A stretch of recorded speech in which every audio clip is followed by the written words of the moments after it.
उमापतिं सुरगुरुं वन्दे जगत्कारणं वन्दे पन्नगभूषणं मृगधरं वन्दे पशूनां पतिं वन्दे सूर्यशशाङ्कवहिनयनं वन्दे मुकुन्दप्रियं वन्दे भक्तजनाश्रयं च वरदं वन्दे शिवं शङ्करम् ॐ मृत्युञ्जयाय रुद्राय नीलकण्ठाय शम्भवे अमृतेशाय शर्वाय महादेवाय ते नमः।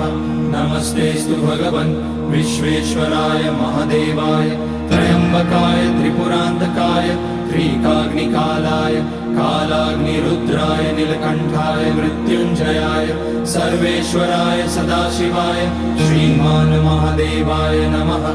ॐ नमः शम्भवाय च मयोभवाय च नमः शङ्कराय च मयस्कराय च